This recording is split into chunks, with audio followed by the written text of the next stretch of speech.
She was left pregnant after a fake marriage. 5 years later, her child changed everything. The silence in Emily Sanders' apartment was oppressive, not peaceful, not calm, just empty. The kind of quiet that only descends when hope has packed its bags and left the building. She stared blankly at the last envelope on her table, its red final notice stamp cutting across the white paper like a wound. It lay there with the arrogance of inevitability, her father's latest medical bill. Treatment had been extended, barely. The next one wouldn't be. Her hands trembled as she picked up the receiver to call the insurance rep again, her 7th attempt this week. When the automated voice answered, she didn't even have the strength to argue. She just hung up, the plastic of the phone clacking against the base like the closing of a coffin lid. Her eyes burned, but no tears came. Crying had become a luxury she couldn't afford anymore. Across town, skyscrapers pierced the sky like needles, their glass exteriors reflecting a world too rich to understand desperation. On the 37th floor of the Coltech building, Nathaniel Cole sat behind a monolithic black desk. His office, all chrome and glass, screamed control. But the papers in front of him whispered something else. 12 months, 12, to live. His fingers tightened slightly around the test results. No cure, not yet. He leaned back, watching the skyline bearing his name on 3 towers. Cole, legacy, fortune, power. None of it mattered now. His father's will was merciless. The company's controlling shares would only transfer to a married heir with a child, or one on the way. No exceptions. If Nathaniel didn't meet the condition, everything would pass to his younger brother, Logan, a man who made Wall Street look warm-hearted. Nathaniel didn't fear dying. He feared dying knowing everything he'd built would be destroyed by Logan's greed. And that's why Emily Sanders, a 29-year-old genetic researcher drowning in student debt and broken dreams, was now the most important woman in his world. He didn't need love. He needed strategy. And Emily had all the right ingredients. Brilliant, respectable, unconnected, and desperate. His assistant had compiled a file, published in multiple journals, years of work on hereditary disorders, single, no living siblings, financially crippled, the perfect candidate, and ironically, someone who might actually help him survive, if her research ever got the funding it deserved. That was the irony of fate. 2 people dying slowly in different ways, about to become one another's salvation. The email she received that morning had been as strange as it was brief. No company letterhead. Just a line. Nathaniel Cole requests a private meeting. Details to follow. She thought it was a scam at first. Why would one of the richest men in the country contact her directly? She wasn't on the job market. And even if she were, she didn't belong in corporate biotech. But the curiosity, and more urgently the need, won. She found herself dressing in the most professional outfit she had, a navy dress from her undergrad presentation days, and slicking her hair into a tight bun. She couldn't afford to look desperate, even if she was. Especially if she was. The building made her feel invisible. No one even looked her in the eye as she passed the marble lobby and took the elevator to the top. She didn't belong here, and every polished surface reminded her of it. The assistant, Rebecca, was efficient, cold, and said nothing as she ushered Emily into a massive office. Nathaniel didn't stand, didn't smile, didn't offer coffee, just motioned to the chair across from him, like a judge sentencing someone to the unknown. His eyes, steel gray and unreadable, locked onto her face. "Miss Sanders," he said, voice like clean-cut marble. "This isn't a job interview." Emily blinked, confused. Thank you for seeing me, Mr. Cole. I assumed there is," he interrupted, sliding a black folder across the desk. "But not employment." She opened it. At first she didn't understand what she was reading. Legal jargon, clause after clause. Then the words civil union, 1-year term, and non-disclosure caught her attention. Her heart began to pound as realization dawned. "You want to marry me?" she asked, voice barely a whisper. "I want you to pretend to be my wife for 1 year," he clarified, "in exchange for $4.5 million, half up front, half at the end." Emily closed the folder. "This is insane." "I don't joke, Miss Sanders. This is a business. Arrangement. You need money. I need a wife. No intimacy. No obligation beyond public appearances. residency, and performance. You'll have complete access to my home and resources. You're free to continue your research. But you must live with me, attend functions with me, and never speak of the true nature of our arrangement. Her throat was dry. Why me? Because you're smart, articulate, emotionally unattached, and drowning. And because no one would suspect this isn't real. You'll be convincing, and you won't say no. The silence stretched between them. Emily stared at the folder, heart racing. Her first instinct was to walk out. Her second was to flip the table. But her third, and the one that paralyzed her, was this: what if I say yes? That night, she sat by her father's hospital bed, watching the slow rise and fall of his chest. The room smelled of antiseptic and old hope. He was asleep, but she still spoke to him. "They say you can hear things in your sleep," she murmured, holding his fragile hand. "So here's the deal, Dad.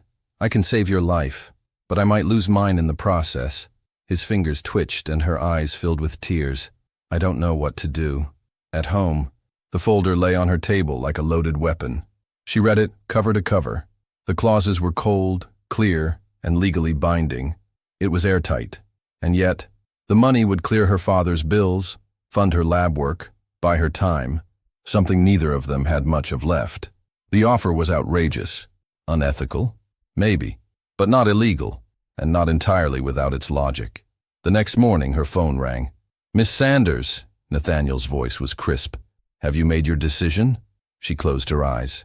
"I have conditions." There was a pause. "Go on." "I want half up front.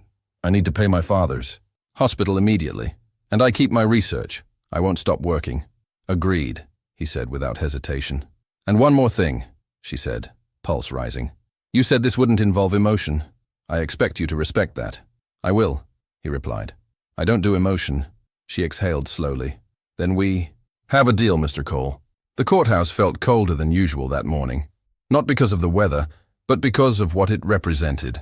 Emily Sanders stood outside room 204, staring at the brass plate on the door like it might open to another life, because in a way it would.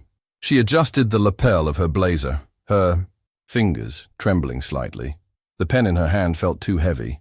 On the other side of that door, a man she barely knew waited to bind her future to his with ink and law, not affection.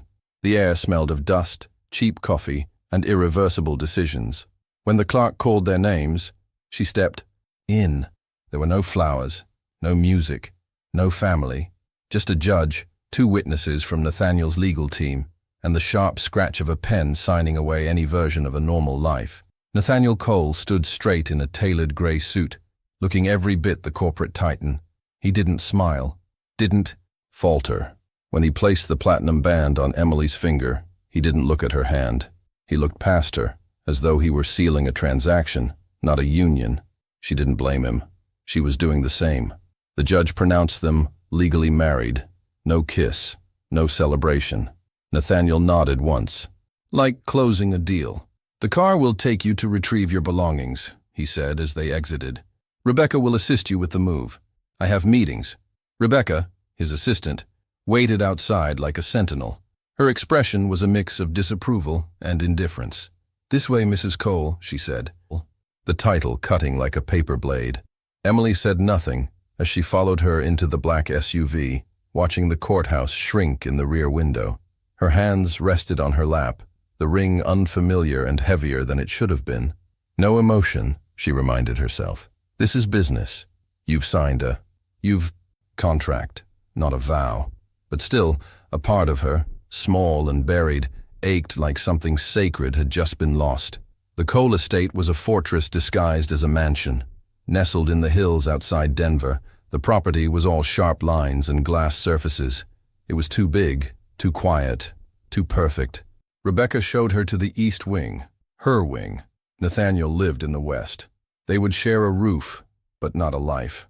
"You're sweet," Rebecca said, pushing open double doors to a room the size of Emily's entire apartment. Dressing area, study, private bath, all fully stocked. "Dinner is at 7. You'll receive schedules for appearances with minimal notice. Be ready." Her tone was efficient, clipped. "Your wardrobe has been provided." Emily opened the closet. Designer everything. Tailored, tasteful, and in her exact size. "I didn't agree to a makeover," she said dryly. Rebecca arched an eyebrow. "You agreed to be convincing." Dinner was served at the long, formal table in the dining room. Crystal glasses, silver cutlery. But Emily ate alone, seated at one end of a table that could seat 20.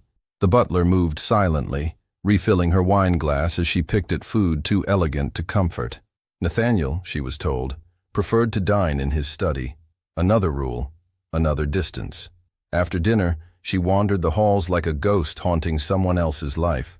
The floors gleamed, the portraits stared. The silence was alive with echoes of a history that wasn't hers.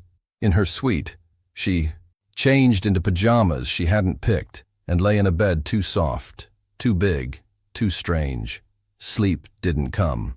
Sometime past midnight, Emily found herself drifting into the library. She hadn't meant to.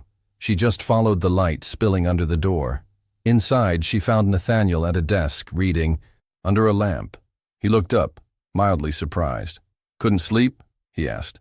She hesitated at the door. "Sorry, I didn't mean to intrude.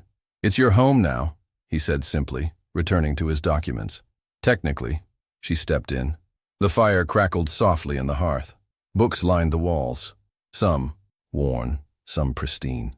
"It's quiet here," she said, "but a different kind of quiet." He didn't answer immediately. Then, "I grew up in this house. Sometimes it still feels too quiet." She sat in the chair across from him, studying his face. "Were you close to your father?" He nodded once. "He raised me after my mother died. He was brilliant, unforgiving. His will reflected that." Emily wanted to ask about Logan, the brother she'd seen mentioned in the contract brief, but she stopped herself. "We have a charity gala tomorrow evening," he said instead, shifting topics like closing a book. "You'll need to be ready by 7. Rebecca will handle styling." It wasn't a request. It wasn't even rude, just clinical. Emily stood. "Good night, then." "Good night, Emily," he replied, her name sounding strange from his lips, too personal for people who had just become strangers under the same legal document. The next evening, the transformation was surreal. Emily stood in front of the mirror in a midnight blue gown that hugged her body like silk armor. Her hair was twisted into an elegant chignon. A diamond necklace lay cold against her throat. She didn't recognize herself. When she descended the grand staircase, Nathaniel was waiting, tuxedoed and statuesque. He looked up, and for a fleeting second, something flickered in his eyes.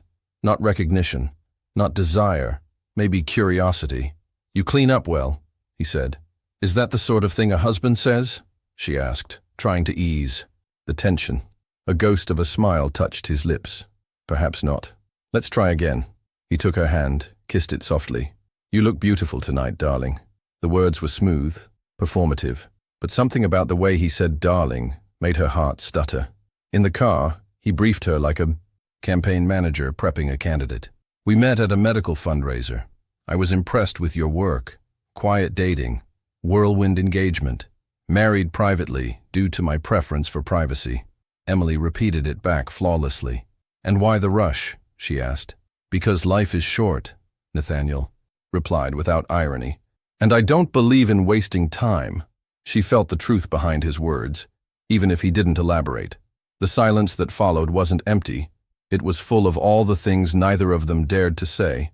At the gala, camera flashes exploded around them like fireworks. Nathaniel's hand pressed gently against her back, guiding her through the crowd. They smiled, they greeted, they danced. Emily watched him transform in public, a charming, composed billionaire with the perfect wife at his side. No one saw the tremor in his left hand, the way his jaw clenched when the lights were too bright. Only she noticed. "You okay?" she whispered between smiles. He nodded once, but the sweat at his temples said otherwise. Later, in the back of the car, the glamour stripped away, Emily turned to him. "You need to rest. You pushed yourself too hard." Nathaniel leaned back, closing his eyes.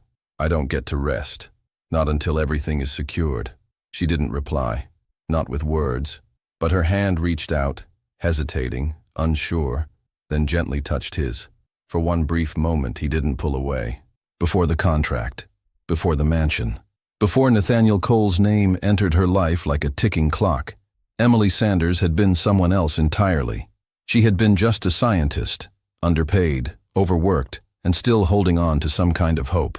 The lab she called home wasn't glamorous. It was tucked away in the basement level of the University of Colorado's biomedical building, where the air always smelled faintly of latex gloves and burnt coffee.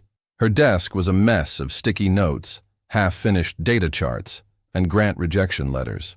She kept a photo of her father taped to the computer monitor, young, smiling, strong. It helped her remember why she stayed up late running tests that nobody was funding. She wasn't just chasing science, she was chasing time. Her father's diagnosis had come like a sniper shot, sudden, lethal, and no warning. A rare form of genetic neurodegeneration, one she had only read about in journals and obscure case studies. No approved treatment, no cure. She dove into research with the desperation of a drowning woman grabbing at reeds. But desperation didn't pay lab fees or buy reagents. Her grant proposal, application of CRISPR-based modifications in familial ataxia progression, had been denied twice. She reworded, resubmitted, restructured. Still, the answer came back the same. No funding, not viable, too speculative, too risky. Meanwhile, her father's condition worsened. He stopped reading, stopped walking, stopped remembering names. It was a slow death, the kind that broke you a little more every day. She worked 2 part-time jobs, tutoring undergrads in biochem and night shifts at a local clinic. Her days blurred into routines of labs, hospitals, and worry. There were no weekends, no nights off, no breathing room. But she never stopped researching. She read every obscure paper, followed every trial update, emailed researchers in different time zones. One professor, Dr. Helen Zhou, replied with cautious encouragement and a lead. A privately funded trial in Singapore showing promise. Emily applied. They never responded. She wasn't affiliated with a major hospital or company, just a desperate daughter in a collapsing life. Meanwhile, across the city, Nathaniel Cole had been living in a very different universe. The Cole family's private estate held more square footage than Emily's university campus. While she rode buses, he was flown by private jet. While she juggled invoices and experiments, he chaired board meetings and silenced markets with a press release. But his world was not without cracks. Beneath the surface of Cole Industries, beneath the dominance and shine, existed rot, most of it named Logan Cole. The younger brother had always been the shadow that slithered behind Nathaniel's footsteps, charming, disarming, and utterly dangerous. Where Nathaniel was sharp and cold, Logan was warm and slippery. Investors loved him. Employees feared him. Their father had known the truth. That's why. The will was written with such brutal specificity. Nathaniel had never expected to die young. But when the diagnosis came, familial early-onset neurodegenerative disorder, confirmed by sequencing, he didn't waste time. He began contingency planning the same day. It wasn't just about the company. It was about the legacy, the work, everything his father had bled to build. Logan would dismantle it piece by piece, sell it off to the highest bidder, destroy the medical division Nathaniel had fought to protect, the very same division that Emily's grant had applied to. Irony, again. The world was a circle. He'd seen her name once, buried in a report about rejected proposals. Her abstract had caught his eye, then her financials, then her life. He had resources. He used them. He'd never meant to interfere.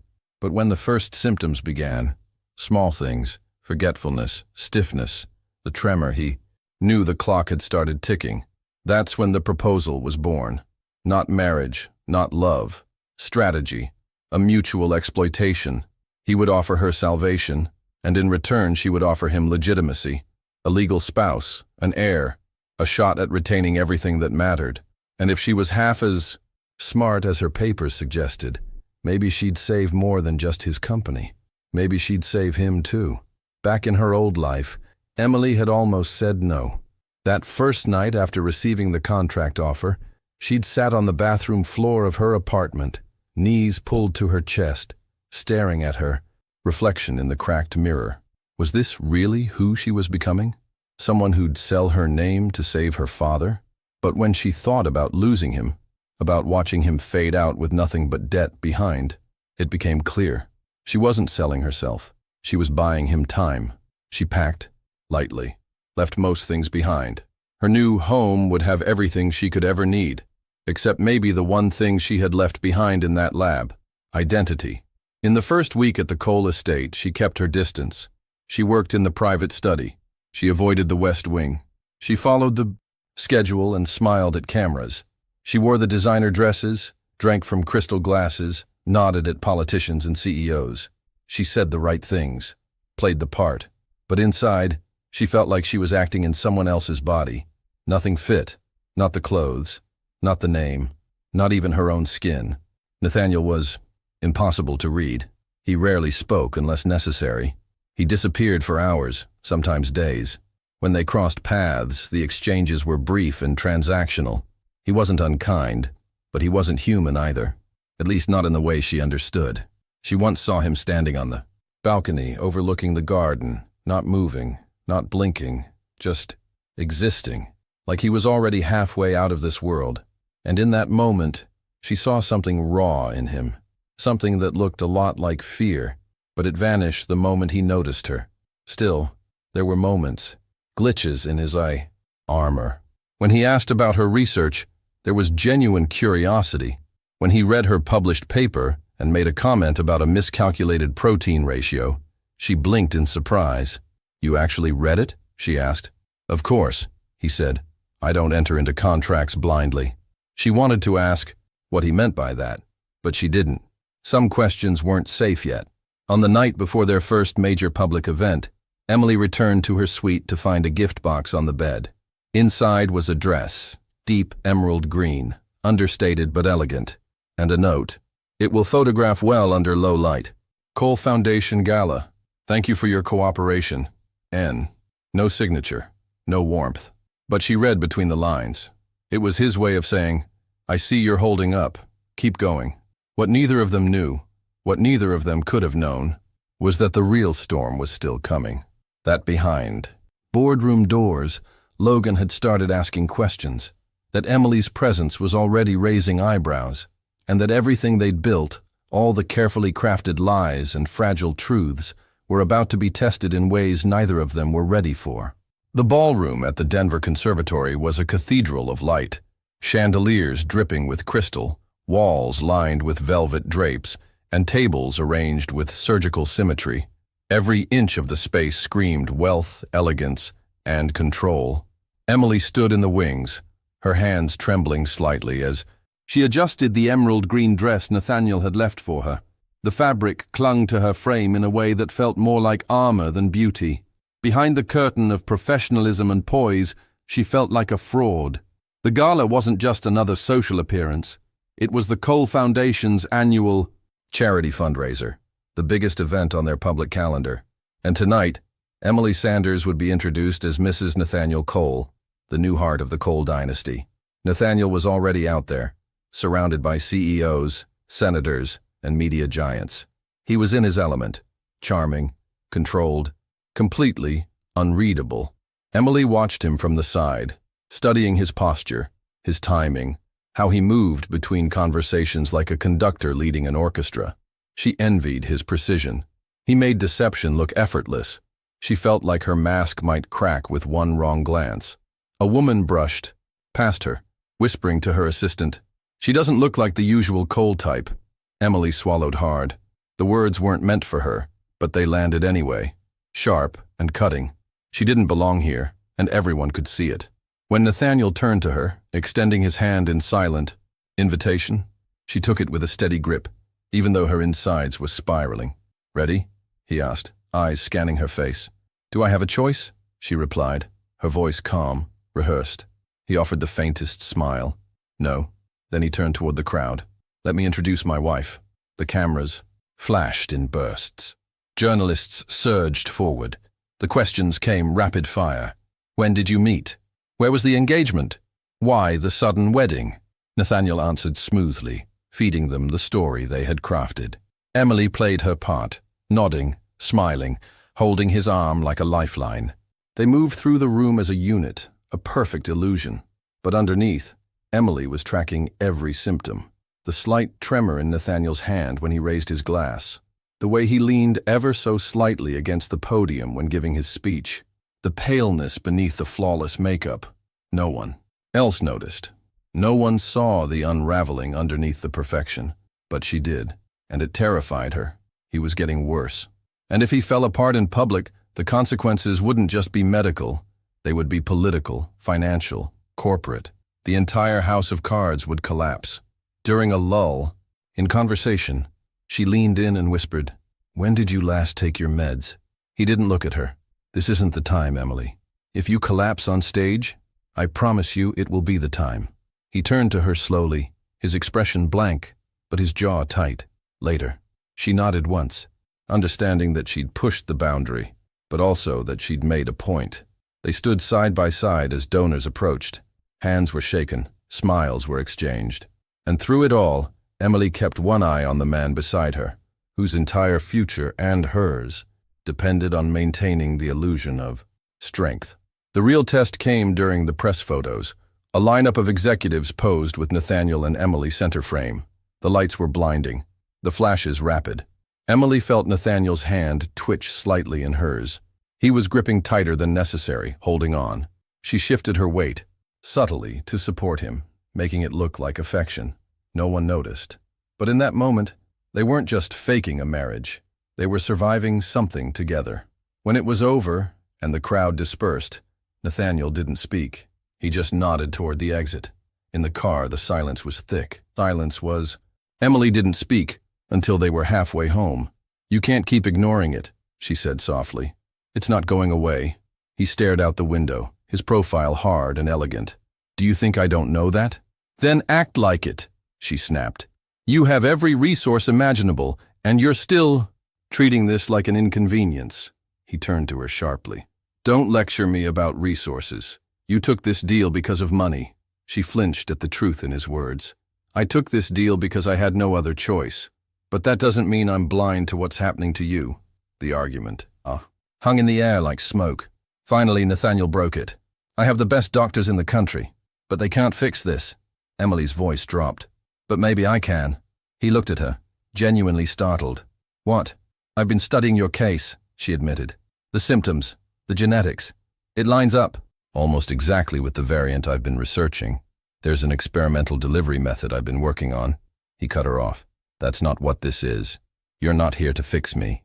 You're here to play the role, nothing more." The words hit hard, but she didn't back down. "Maybe so. But if you die, this arrangement ends, and my father dies with it." His jaw clenched. She could see the gears turning. She'd struck a nerve. He didn't respond for a long time.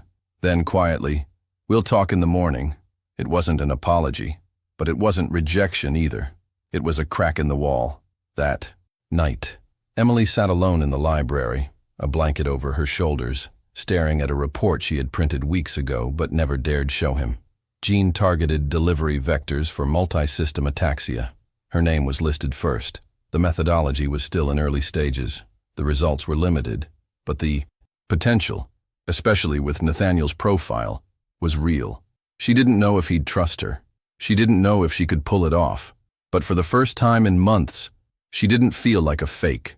She felt like a scientist again. And maybe, just maybe, like something more. 3 weeks after the gala, Emily had settled into a rhythm, though she wouldn't call it comfort. The mornings were hers, spent in the study, running simulations, refining her experimental delivery vector, and consulting notes from international researchers. Her afternoons were dedicated to hospital visits, checking on her father's latest treatment protocols, speaking with doctors who now treated her with more respect, thanks to the influence of a certain last name attached to her profile. Evenings, however, belonged to the charade, the cocktail parties, charity dinners, board galas. The mask never came off, but it had started to mold itself to her face. What terrified her more was how natural it was beginning to feel. Nathaniel remained distant, but the space between them had changed.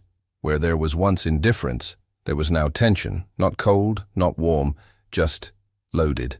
There were moments when their eyes met across a crowded room and held a second too long. Times when he touched the small of her back in public, the gesture lingering with something that felt dangerously close to instinct. He never mentioned their conversation in the car, never brought up the research, but he hadn't shut her out either. That, in his world, was progress. The shift became undeniable one night when a charity dinner ran late. They returned to the estate just after midnight. Emily kicked off her shoes at the door, rubbing her temples. "My cheeks hurt from fake smiling," she muttered, walking toward the kitchen. Nathaniel chuckled softly behind her. "That's a muscle most CEOs build by their third IPO. "I missed that class," she replied. She grabbed a glass of water and offered one to him. He accepted. Their fingers brushed. The contact jolted them both. He didn't pull away. Neither did she. He studied her face like he was trying to remember something. "You wear masks well," he said. "You forget I grew up pretending everything was fine when it wasn't." He nodded slowly. "I understand that more than you think." The words lingered. A silence fell between them. Not empty, but full of things unspoken. Then he stepped back, breaking the moment. "I have early meetings," he said. "Good night, Emily." She watched him go, pulse still racing. 2 days later, she found herself standing outside his office door, this time not as a wife, not as a guest, but as a scientist. She carried a folder under her arm containing the preliminary results of her latest research. She knocked once. "Come in," his voice called. He looked up from his desk, surprised. "You're working late," she said, stepping in. "So are you," he replied, nodding to the folder. She placed it on his desk. "This is what I was talking about." He raised an eyebrow. "I thought we agreed this wasn't part of the contract." "We didn't agree," she said. "You just assumed I'd drop it." "I didn't." He didn't open the folder, just looked at her. "Why are you doing this?" "Because I know what this disease does to people. I've watched it steal someone I love, and I'm not going to stand by while it takes another." Something flickered in his eyes. Not gratitude, not affection, something raw. He opened the folder, scanned it silently. His jaw clenched. "This is promising. It's not a cure, but it could slow progression if we act early. And you want me to be your test subject. I want to help you," she said quietly.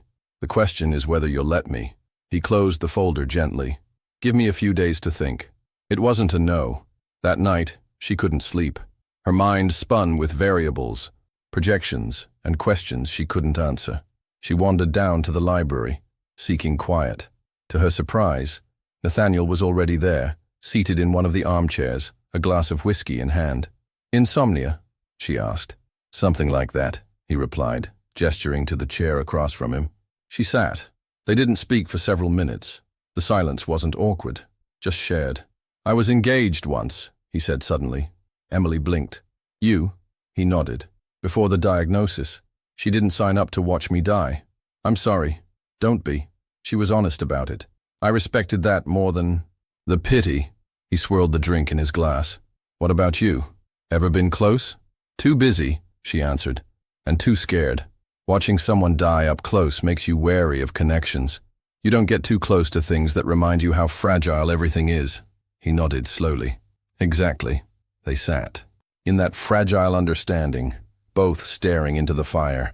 When she stood to leave, he caught her wrist. "Stay a little longer." She did. The next few days passed with a strange tension. Their routines continued, their roles played, but beneath it all, something new was growing. Trust, perhaps. Or something more dangerous. One evening, after a press event, the car ride home was quiet until Nathaniel said, "Your father's chart shows improvement." Emily blinked. "You looked at his chart?" "I make it my business to know what matters to my wife." She didn't know what to say to that. Later that night, he knocked on her door. "I reviewed the proposal," he said. "I want in. On one condition. You oversee it personally." She stared at him, stunned. "I thought you didn't trust me." "I don't," he said plainly. "But I believe in results. And I've never seen anyone fight as hard as you do when something matters." She stepped aside. "Come in. Let's get started."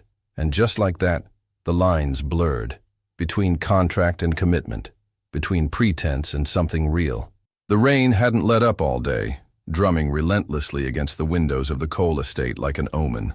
Emily sat in the study with her laptop open, her focus drifting in and out as she stared at the lines of genetic sequences blinking back at her. The newest batch of data from the lab was promising, perhaps the most promising yet.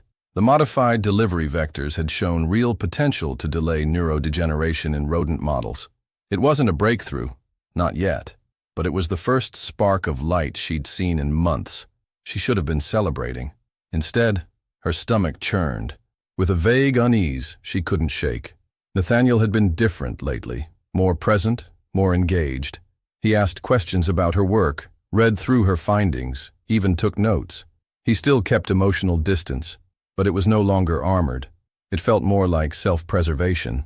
Emily had started to believe they had found a rhythm, not romantic, not quite friendly, but something like alliance.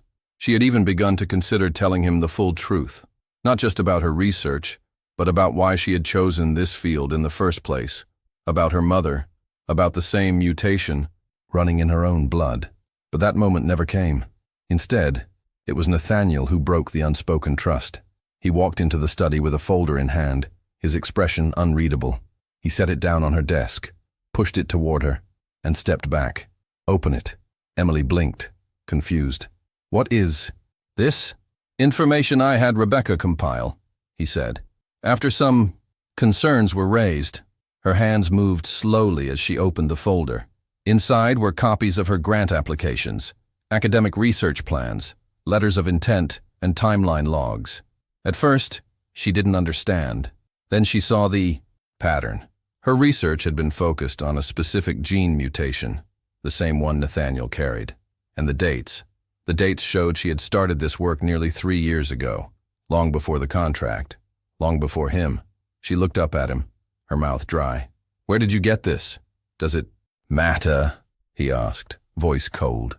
"What matters is that you've been researching my exact condition for years, and you never told me." "Because it wasn't about you," she said, panic creeping into her voice. "This mutation runs in my family. My mother died from it. I've always studied it. Long before I ever heard your name?" "That's convenient," Nathaniel snapped. "And yet somehow the woman desperate for funding just happens to marry the only billionaire carrying the exact genetic marker she's been obsessed with." "You think I planned this?" Emily said, her voice rising. "You think I targeted you for your illness?" Nathaniel didn't answer. His silence was worse than shouting. She stepped back, breath catching. "You think I've been using you this entire time?" "I think," he said slowly, "that I don't know what to believe anymore." She shook her head, stunned. "What about everything these past weeks? The treatments, the long nights in the library, the way you looked at me?" "It could all be part of your strategy," he replied flatly. "After all, if your subject trusts you, he's more cooperative, isn't he?" That's when she slapped the folder shut. "You know what's really sad?" "Nathaniel, I thought you were the cold one in this arrangement. But it turns out I'm the fool for thinking we were past pretending." He didn't stop her when she stormed out. That night, Emily didn't sleep. She sat in her suite, staring at the rain as it streaked down the windows like tears she refused to shed. How had it come to this? She had given everything, her time, her expertise, her integrity. She hadn't asked for more money, hadn't demanded credit. She just wanted a chance to help. And yet, the moment he saw something he didn't understand, he defaulted to suspicion, to betrayal. Just like everyone else in power, she thought he was different. She had wanted him to be different. The next morning, she received a text from Rebecca. "Mr. Cole requests that future interactions remain formal and limited to public appearances. The original contract terms remain in effect." That was it. No apology, no explanation, just cold reversion to the original terms. Business only. Silence filled the halls once more. The shared meals stopped. The updates on her father's care were rerouted through staff. Nathaniel became a ghost again. Polite, distant, gone. But Emily didn't break. She didn't leave. She continued her research. She fulfilled her obligations. And quietly, she made arrangements to move her research to an independent facility once the year was over. She'd take her work with her, and she'd never look back. But the part of her that still wanted to help him, the scientist, the daughter, the woman who had seen something fragile in his eyes, was bruised in a way she didn't know how to heal. In public, they were flawless. At the next gala, they smiled, posed, held hands. Donors cooed, investors relaxed. The illusion was airtight. But in the car ride home, they didn't speak. They didn't even look at each other. The silence wasn't tense anymore. It was final. Something had closed between them, and neither seemed willing to reach across it. 1 week later, Emily received the official notification. Logan Cole had submitted an inquiry to the board, requesting an ethics review of Nathaniel's contract marriage. The family had caught wind of it, and Logan, ever the opportunist, was moving fast. The board wanted documents, interviews, justifications, and that's when Emily realized this wasn't over, not even close. Emily had expected silence. She had expected to be ignored, managed, minimized. But what she hadn't expected was to feel invisible inside a house that once watched her every move. Since the confrontation, the estate had become clinical, mechanical. She moved through the halls like a tenant, welcomed by the legal definition of her name, but unwanted by the man she once thought might have begun to understand her. Nathaniel kept to the West Wing. His assistant coordinated their public obligations with precision. Rebecca no longer spoke unless it was logistics. The quiet had changed. It was no longer uncomfortable. It was intentional. She worked anyway. Every morning, she opened her laptop in the study she had claimed as her own and dove back into her research. She pored over test results, revised delivery mechanisms, contacted independent labs, and explored partnerships. If she could finalize her data by the end of the contract, she could transition her work to an outside institution without interruption. She had already found an interested research partner in Seattle who was willing to review her project post-Cole Foundation. It would be the first time she worked without fear of being questioned for her proximity to Nathaniel. She needed that. She deserved that. At the same time, she resumed her hospital visits with more frequency. Her father's condition had stabilized, thanks to treatments Nathaniel's foundation had funded in the early months of the contract. She didn't tell him that. Not now. Not anymore.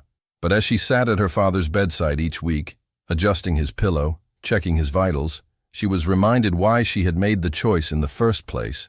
Not for power, not for status, but for him, for time. Every breath her father took was a result of a transaction she had made, and now paid for emotionally in ways she had never calculated. She didn't expect to see Nathaniel again in private. But one evening, well past midnight, she passed the library and noticed a faint light. Curiosity or habit, she wasn't sure which, pulled her in. He was there. He was seated in the same armchair where they had once shared silence and story. But this time he looked thinner, paler. His posture slouched slightly, like the illness was finally winning. A file rested on the table beside him. He didn't look up when she entered. "Did you come to monitor your subject?" he asked quietly, without malice. Emily exhaled slowly. "I came because I saw the light." They sat in silence again. This time, the energy between them wasn't cold. It was worn, tired, real. "You're getting worse," she said finally. He didn't deny it. "The tremors are stronger, fatigue's heavier. My doctors are adjusting the treatment schedule again." She nodded. "Mine too." He turned to her. "Yours?" She hesitated, then said it. "I might carry the mutation too. I haven't tested for it. I've been too afraid of what I'd find." His eyes softened. "That's why you chose this research." She nodded. "I never lied about what matters, Nathaniel. I never needed to." He looked away, the muscles in his jaw shifting. "I didn't mean for it to go like this." "Neither did I," she replied. And for the first time since everything had fractured, he looked at her. Not the mask, not the contract, her. "I've been reviewing your files," he said. "The research is good. Exceptional, actually." She blinked, surprised. "I thought you didn't trust me." "I don't," he said quietly, "but I trust the science." Over the following days, something shifted. They didn't speak often, but when they did, it was professional, direct, almost collaborative. Nathaniel agreed to weekly reviews of Emily's treatment recommendations. He shared updated medical scans. He even granted her access to consult with his private physicians again. It wasn't affection, but it was trust, of a different kind. It was as close to rebuilding as either of them could manage. But the outside world wasn't as forgiving. Logan Cole, sensing weakness, had begun making moves inside the company. Emily overheard a conversation between two board members at an event. They were concerned about the legitimacy of the Cole marriage. One had died. even used the word fraud.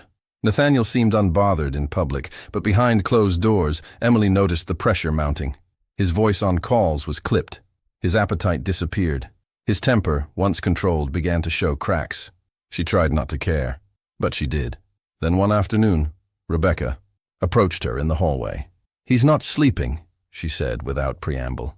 Emily blinked. "Excuse me, Mr. Cole," she clarified.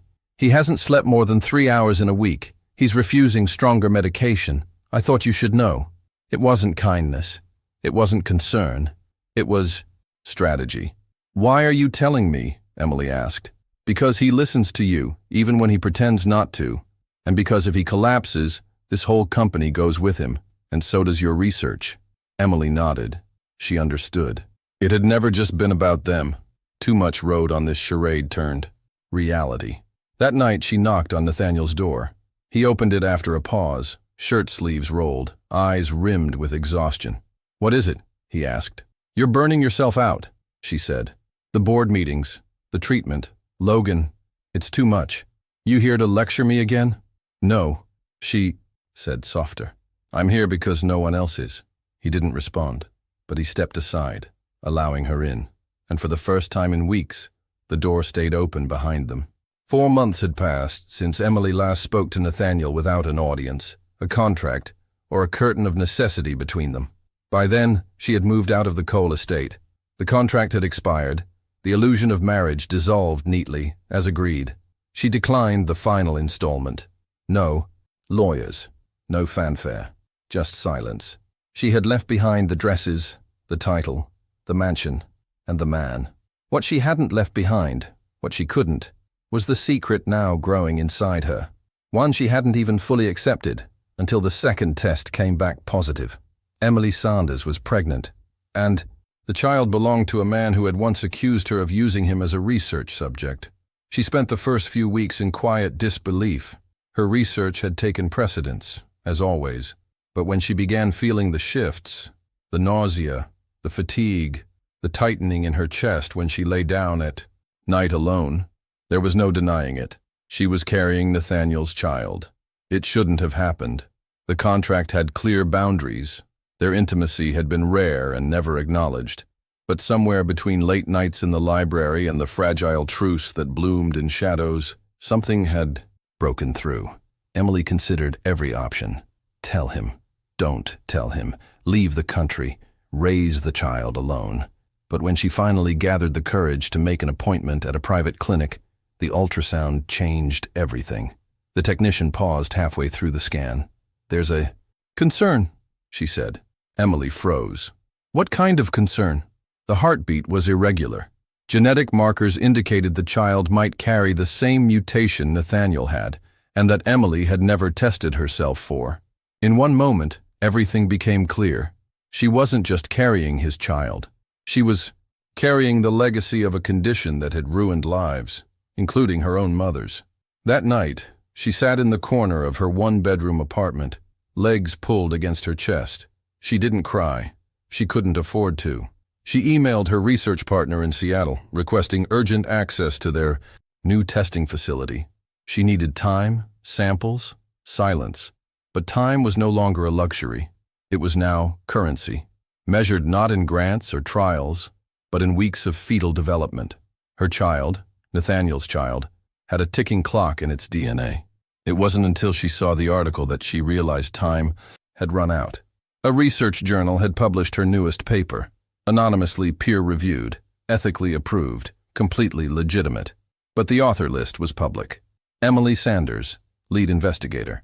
And the topic, emerging gene delivery in multi-generational ataxia cases. Within hours, a name was trending online, hers. Not because of the breakthrough, but because it didn't take much for certain journalists to connect dots. Former wife of tech mogul Nathaniel Cole publishes paper related to his known condition. The speculation spread like wildfire. Nathaniel found out that way, through a screen, and he did not take it well. He stormed into her clinic the next day, unannounced, uninvited, eyes blazing with betrayal. Emily hadn't seen him in nearly 120 days, but she felt like no time had passed. He held the printed paper in one hand. "You used my DNA?" he hissed. You published this, using information from our time together. I used my research, she said firmly. Everything here is legal, ethical, no personal data, no breach. You didn't tell me, he said, voice trembling not with rage, but something else. Fear. You didn't even tell me about her. Emily froze. How did you? I have eyes, Emily, and the photo from your grant interview showed you with a bump, and someone from my board called when they realized you'd scheduled pediatric neurogenetic testing. Don't insult me. You weren't supposed to find out this way, she admitted. I didn't know how to tell you. After everything, I thought. You thought I wouldn't care? His voice cracked, and for the first time since she met him, he looked broken. You thought I wouldn't care about my own child? She didn't answer. She couldn't. He dropped into the chair across from her, burying his face in his hands. Does she have it? He asked, voice muffled. The mutation? Emily nodded. We don't know how severe yet, but yes, she carries it. The silence that followed was unbearable. Then, softly, he whispered, Then we don't have time to be angry, do we? She blinked. What? We don't have time to punish each other. We need to fix this. Together. Emily stepped forward, heart pounding. You want to be involved? She's my daughter, he said. And you're the only person on this planet who might be able to save her. The boardroom at Coltech headquarters hadn't changed. Same cold glass walls, same high-backed leather chairs, same scent of money and ambition. But today, it felt different, because this wasn't about quarterly profits or market shares. It was about legitimacy, legacy, and a child who now carried not just Nathaniel Cole's blood, but also the condition that once made him rewrite the terms of his own future. Emily stood just outside the conference room doors, wearing a tailored black suit that hadn't been used since the early days of the contract. Inside, the most powerful people in Cole Industries were waiting, some loyal to Nathaniel, others loyal to Logan, and a few pretending neutrality until the winner emerged. Nathaniel stood beside her, silent and composed, but paler than usual. His hand rested briefly on the back of a nearby chair, steadying himself, though no one else would have noticed. Emily noticed. She always did. Are you ready? She asked quietly. It's not about readiness, he replied. It's about necessity. Then he opened the door, and the room fell into a heavy hush. At the head of the long table sat Gregory Maynard, the acting chairman, a man who had once mentored Nathaniel's father and who now played politics with surgical precision. Logan was already seated, relaxed in a navy suit, flanked by legal counsel and PR advisors. His smile was oily, practiced. Nice of you to join us, he said as Nathaniel and Emily sat down. Shall we begin? The purpose of the meeting was simple. Logan had submitted a formal request for an audit of Nathaniel's marriage and child, suggesting the original arrangement had been a fraudulent scheme to retain power.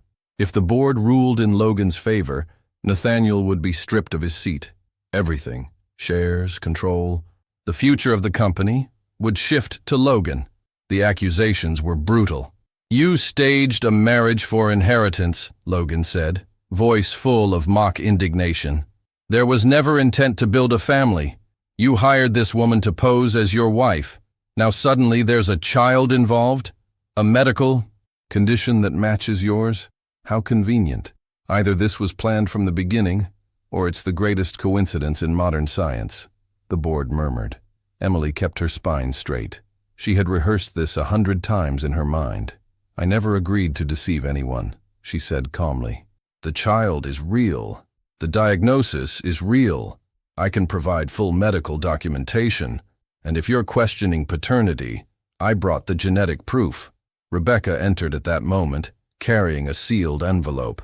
Results from the independent lab, she announced. Requested and verified under chain of custody. She handed the documents to the board. Logan's smugness faltered slightly. Nathaniel said nothing. He didn't have to. The paper would speak for itself. But that wasn't enough. Emily rose to her feet. You want to question ethics? She said, voice rising just slightly. Let's talk about ethics. Because while you were busy trying to tear down your brother, he was funding medical research for children who share his condition. While you were leaking documents to tabloids, he was helping me prepare clinical trials that might one day save his daughter's life, and others like her. Yes, our marriage began as an arrangement, but it became more. We built something real, and I won't let that be destroyed by your ambition. Logan stood. She's a scientist, a smart one. I'll give her that. But she's also biased. She's protecting the man who signed her checks. Emily stepped closer. Then let's hear from someone who was in the room when those checks were signed. All eyes turned as Dr. Rebecca Lang, formerly Nathaniel's assistant, took the floor. Logan approached me 6 months ago, she said, producing an email thread. He asked me to leak internal records. He wanted to fabricate a case that Nathaniel had paid off researchers. I refused, and when I did, he threatened to end my contract. These are the emails, unaltered. A hush fell. Gregory Maynard took the papers, read silently, then passed them down the line. Logan tried to object, but his voice was shaky now. She's lying. She's just bitter. No, Rebecca replied calmly. I'm just done being bullied. The board deliberated in private for 30 minutes. It felt like hours.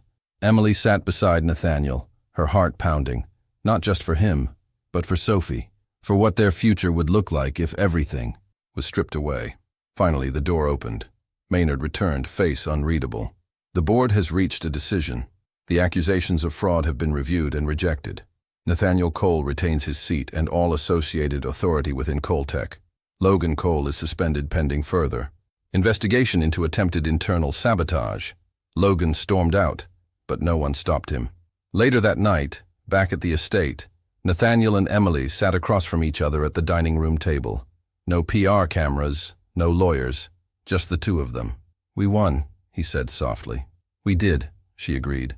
But neither of them smiled, because what they had won was survival. The war wasn't over, but for now the future was theirs to build. 6 months had passed since the boardroom battle that nearly dismantled everything. Coltech had stabilized, Nathaniel had retained control, and Logan's silence in the press spoke louder than any denial.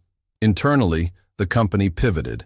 Medical innovation took center stage, and the Cole Foundation, under new leadership, began funding independent research initiatives in rare genetic disorders.